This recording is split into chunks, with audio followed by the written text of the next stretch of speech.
Hi, welcome back to the Rich Fritzky Show. As ever, I so appreciate your taking the time out to be with me. Today, I want to speak about my newly released book, Unfading Light, the Sustaining Insight and Inspiration of Abraham Lincoln. It was a 4-year effort, largely because I determined to pick the brains and hearts and souls of some 45 unique folks who devote much of, if not the all of their lives, to channeling Abraham Lincoln and paying him forward in our own day and time. This included 11 great Lincoln scholars and well-published historians, as well as Lincoln artists, impersonators, curators, animators, presenters, teachers, and more.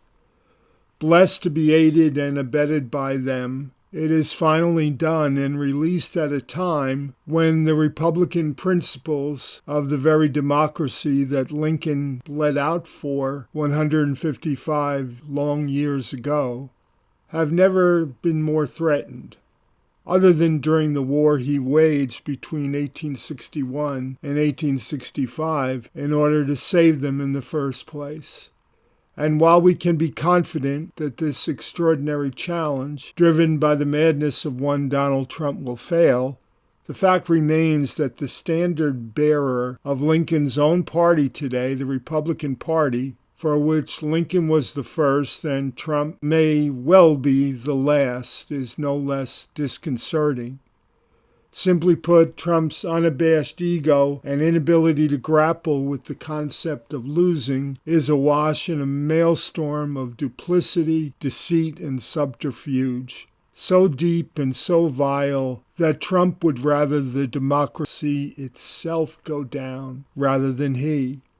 Trump would much rather tear it out by the roots, and so much so that he brings more than 1/2 of all Republican states and 1/2 of the Republican Congress into the fray of his last-ditch effort, what is an unholy appeal before the Supreme Court of the United States of America, a diabolical assault upon the fairness and the free of our long-established constitutional practice of electing presidents.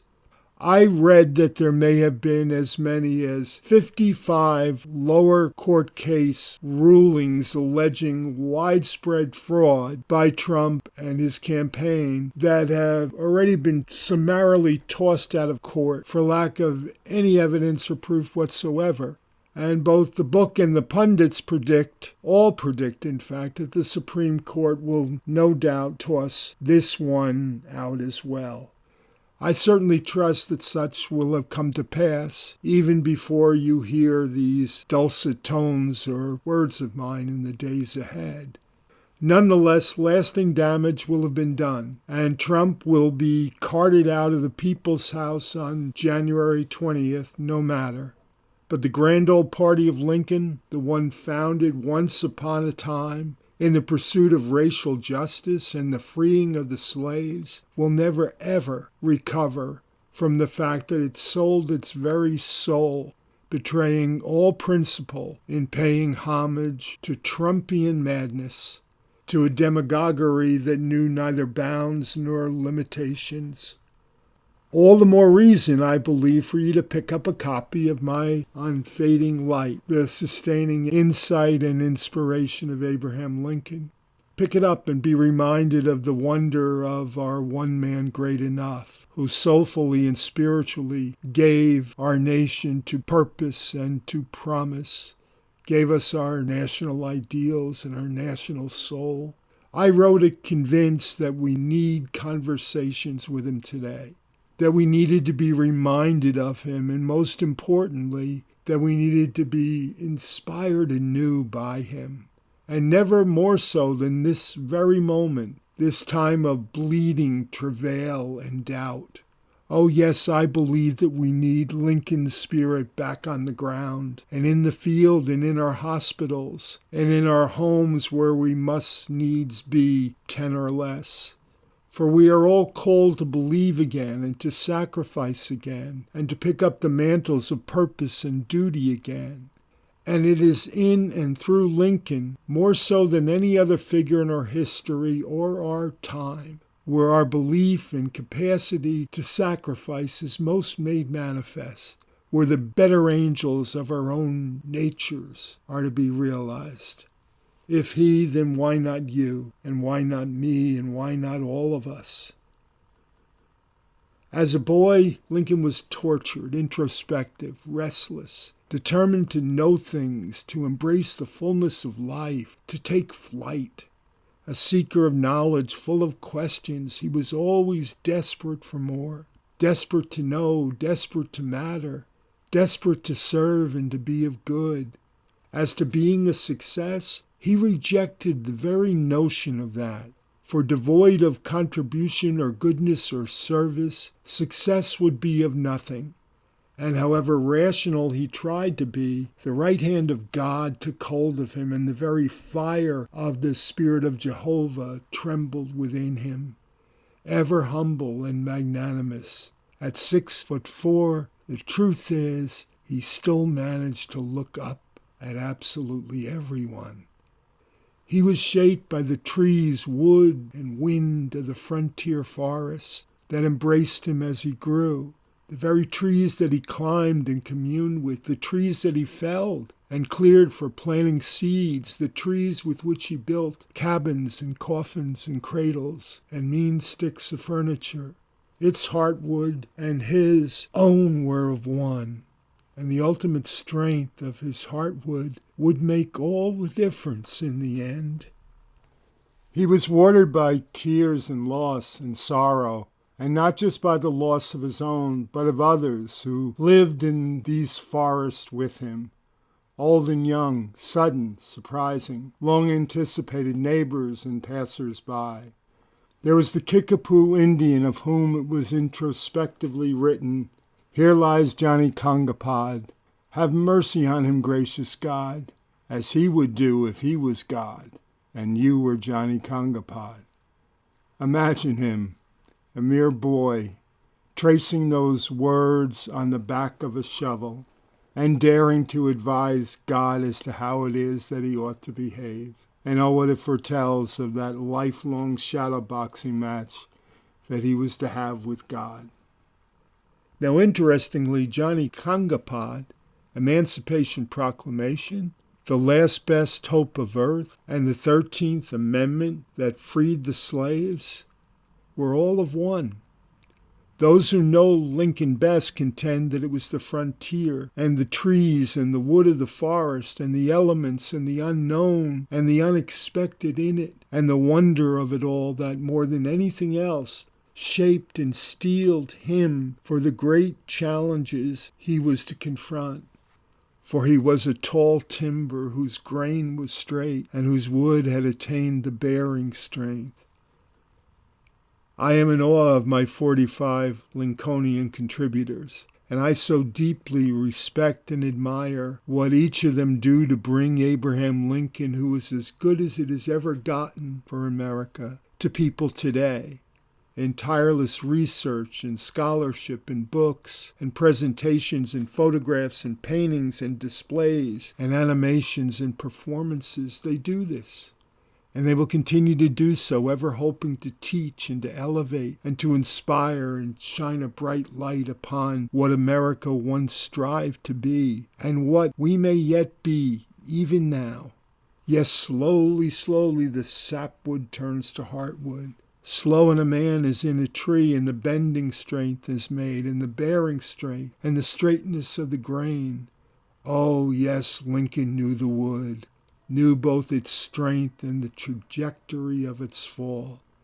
He could take the measure of a tree, as he later took the measure of a man and the measure of a republic. He knew that it was the heartwood of men, of the plain people, in the long struggle, carrying upon their shoulders the great and durable questions of all ages, that move nations and people forward. Oh, yes, Lincoln was honed by the very wood of the trees that he felled and the forests he knew, honed by its darkness and the sun that filtered through its leaves, honed by its shadows and its majesty, tall, firm, giving, nurturing. What a person ought to be. What a president ought to be. In the end, Billy Herndon, Lincoln's law partner, said of him, Abe was like those that lean like grand old towers, with lights on their brows, almost dipping in the deep, the unknown, the unknowable, and unfathomable deeps of the future. We thus come and go, and in the comings and the goings, we have moved forward. The light was indeed in Abraham Lincoln, as his heartwood still shines, still dips in the deep. Forward indeed, both then and now, illuminating the path. So I believe, and so I give you, in my unfading light, my Lincoln. In it I delve into much that is not often considered, especially as to racism and race, his shadowboxing with God, his faith and doubt, his exquisite humanity and extraordinary ability to lead his nation of suffering, and his rich reverence for both all that America was and could be.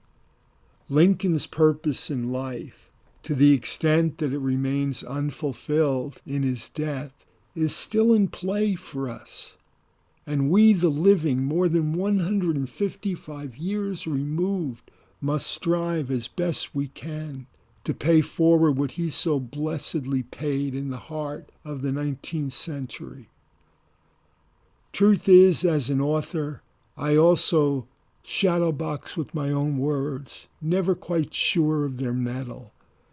That's why I was lifted this week upon the receipt of 2 successive early morning emails from 2 historians who I revere.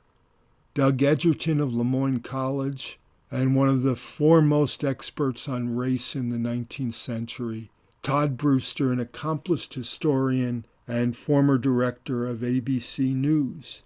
Edgerton emailed me at 7:30 a.m. on the 10th, and Brewster at 6:38 a.m. on the 11th. Hear their kind words about my unfading light.